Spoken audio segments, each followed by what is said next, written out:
धन्यवाद। यदा यदा हि धर्मस्य ग्लानिर्भवति भारत अभ्युत्थानम् अधर्मस्य तदात्मानं सृजाम्यहम् परित्राणाय साधूनां विनाशाय च दुष्कृतां धर्म संस्थापनार्थाय संभवामि युगे।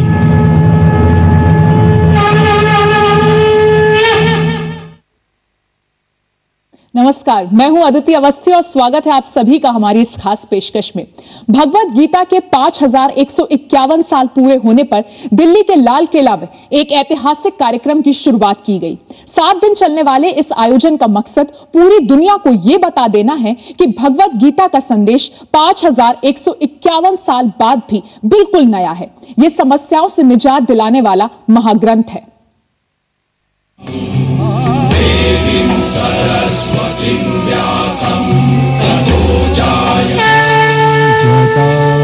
5151 साल पहले अर्जुन को मिला गीता ज्ञान अब पूरी दुनिया तक पहुंचेगा।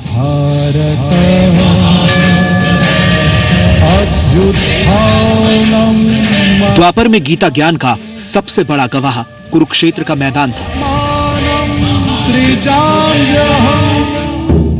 और अब दिल्ली का लाल किला गीता संदेश का सबसे बड़ा मंच बन गया है।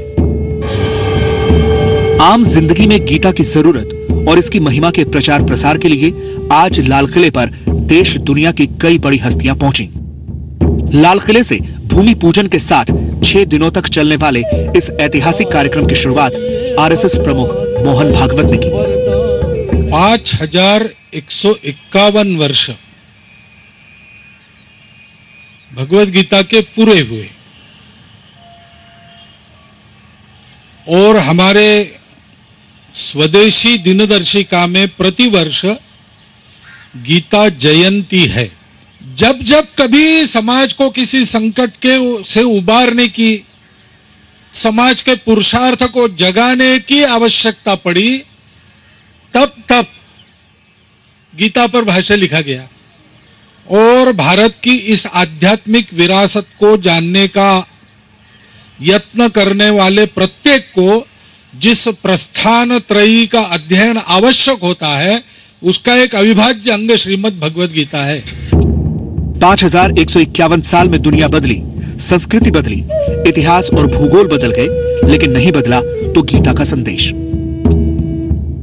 5151 साल बाद आज भी गीता संदेश नया है और इसी संदेश को पूरी दुनिया तक पहुंचाने की कोशिश लाल किले से की जा रही है। पिछले दशकों में गीता, महाभारत, रामायण, इन सबको जो मिथ की उपाधि देते थे, मिथ्या या जिसको माइथोलॉजी कहते थे, वो साइंसदानों ने सबने बहुत सी रिसर्च करके उसको एक हिस्टोरिकल रूप में दिया और पिछले 1 साल भर पहले ही ये तथ्य सामने उपस्थित किए गए हैं, जिसमें इन सब चीजों को उन्होंने हिस्टोरिकल माना, यानी जिसके कोई ना कोई प्रूफ हैं जो सच्चाई है। तो ये एक बड़ी बात पिछले दिनों में हुई है और ये सब संतों की प्रेरणा से, उनके आशीर्वाद से ही संभव हो सका है। लाल किले से गीता संदेश को पूरी दुनिया तक पहुंचाने के लिए जी मीडिया की भूमिका को भी सराहा गया। कल से जी न्यूज ने जो एक अभियान चलाया, भगवत गीता 5151 बार बार जी न्यूज पर चलता हुआ कल से देखा जा रहा है। हमारी हृदय से शुभकामना। भगवत गीता कैसे आपकी जिंदगी को आसान बनाकर आपके संघर्ष को आसान बनाती है, ये संदेश लाल किले से पूरी दुनिया को सुनाई देगा। 7 दिनों तक चलने वाले इस ऐतिहासिक कार्यक्रम का आप भी हिस्सा बन सकते हैं और जान सकते हैं गीता का विचार आज भी उतना नया है जितना 5151 साल पहले था। लाल किले से भगवत गीता के संदेश को पूरी दुनिया एक बार फिर सुनेगी और जानेगी कि कैसे जीवन की समस्याओं से छुटकारा भगवत गीता दिला सकती है। आज हम आपको भगवत गीता के जरिए जिंदगी की उन समस्याओं को दूर करने की कोशिश कर रहे हैं जिनसे आप हर रोज परेशान होते हैं।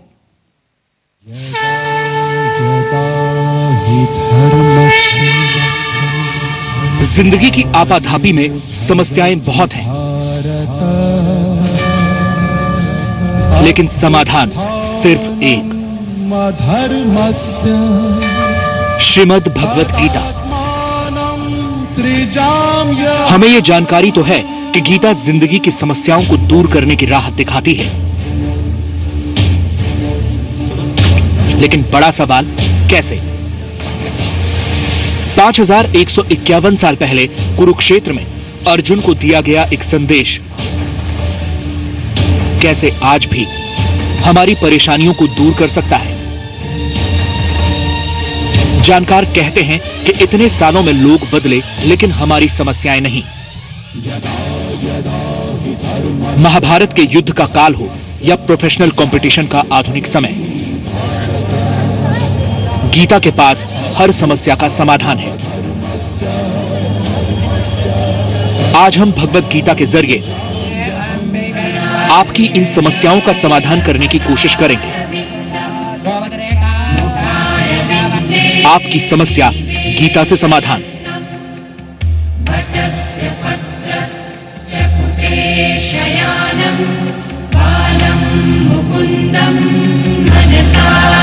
अहिंसा सत्यम क्रोधः त्यागः क्षान्तिरर्पेशुनम दया भूतेषु लोलुप्तम मार्दवम ह्रीर चापलम। सबसे पहली आवश्यकता तो यह है कि उद्वेग पैदा न करें। हमारा स्वर ऐसा नहीं होना चाहिए जिससे कि कोई व्यक्ति उद्विग्न हो जाए। फिर सत्य भी हो, फिर अनुद्वेग कर्म वाक्यम सत्यम प्रिय हेतम, फिर प्रिय भी हो कि किसी को जो है अप्रिय ना लगे, और इसके साथ हितकारी भी हो, उसका कल्याणकारी भी, मतलब बात हमारी जो हो वो कल्याणकारी भी हो। तो इस प्रकार से भगवान ने सत्य का जो है विश्लेषण किया है कि सत्य के साथ साथ ये सब आवश्यकताएं हैं। त्रिविधम नरकस्येदम द्वारम नाशनम आत्मनः कामः क्रोधः तथा लोभः तस्मादेतत् प्रियं त्यजेत्। श्रेयो हि ज्ञानम अभ्यासात् ज्ञानात् ध्यानम विशिष्यते ध्यानात् कर्म फल त्यागः त्यागात् शांतिरनंतरम। हम जब कर्म करते हैं तो उनको हम भोगना चाहते हैं, हम उसका फल भोगना चाहते हैं, इसलिए हम बंधते हैं, कर्म से बंधते हैं। लेकिन वही कर्म जो है हम करते हुए और उसका जो फल है वो भोगते नहीं हैं, बल्कि त्याग देते हैं कृष्ण की प्रसन्नता के लिए, तो हमें शांति प्राप्त होती है। कर्म के जो है 3 प्रकार के फल होते हैं। एक तो है अनिष्टम, जो हम नहीं चाहते हैं वो हमें प्राप्त होते हैं। इष्टम, जो हम चाहते हैं वो प्राप्त होते हैं। और मिश्रम और मिश्रित।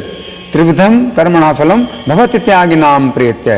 तो जो त्यागी नहीं है, जो त्याग नहीं करते फल का, उनको 3 प्रकार के फल प्राप्त होते हैं मृत्यु के बाद। न तो सन्यासी नाम कुछ। लेकिन जो कृष्ण में इन फलों को त्याग देते हैं तो उनके लिए 3 प्रकार के फल नहीं होते हैं।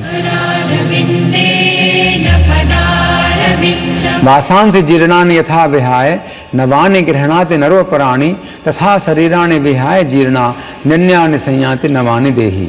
जिस प्रकार से पुराने वस्त्रों को त्याग करके मनुष्य धुले हुए वस्त्र धारण करता है, तो उसी प्रकार से पुराने शरीर को त्याग करके जीवात्मा नया शरीर प्राप्त करता है। तो मृत्यु वास्तव में देह परिवर्तन है, मृत्यु वास्तव में है नहीं कोई। अनिष्टम इष्टम मिश्रम चा त्रिविधम कर्मणः फलम भवति त्यागी नाम प्रेत्य न तो सन्यासी नाम क्वचित्। कर्मण्येवाधिकारस्ते मा फलेषु कदाचन मां कर्म फल हेतुर्भु मां के संगोस्व कर्मणि। कि हमारा कर्म करना अधिकार है, कर्म पर हमारा पूरा मन रहना चाहिए, फल पर हमारा कोई अधिकार नहीं है। हम निरंतर कर्म करते रहें और मन को अपने व्यवस्थित करते रहें। हमारी इस खास पेशकश में वक्त हो चला है छोटे से ब्रेक का, लेकिन ब्रेक पर जाए उससे पहले आपको दिखाते हैं इस वक्त की अहम खबरें। जिंदगी की कुछ परेशानियां और भी हैं जिन्हें हम भगवत गीता के संदेश से दूर कर सकते हैं, लेकिन बस इसे समझने की कोशिश करनी पड़ेगी।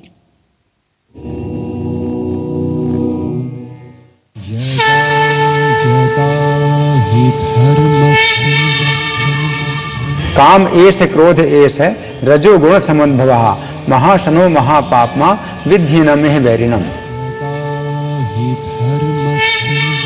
जन्म कर्म च मे दिव्यम एवं यो वेति तत्वतः त्यक्त्वा देहम पुनर्जन्म नैति मामेति सोर्जुन।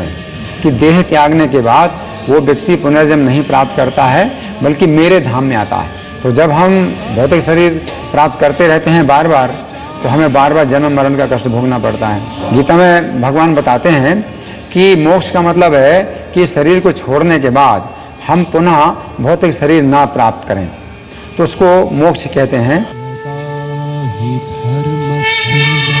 सर्वधर्मान प्रतिज्ञा मामेकम शरणं व्रज अहम त्वां सर्वपापेभ्यो मोक्षयिष्यामि मा शुचः।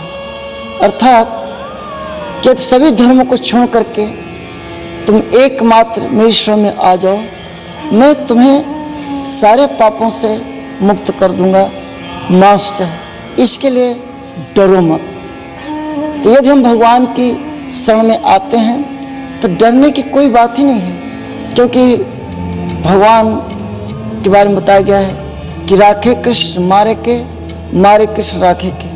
भगवान कृष्ण किसी को मारना चाहे कोई बचा नहीं सकता, और यदि बचाना चाहे तो कोई मार नहीं सकता। हमारी इस खास पेशकश में फिलहाल इतना ही, लेकिन आपके लिए आज रात 8 बजे जी न्यूज देखना जरूरी है।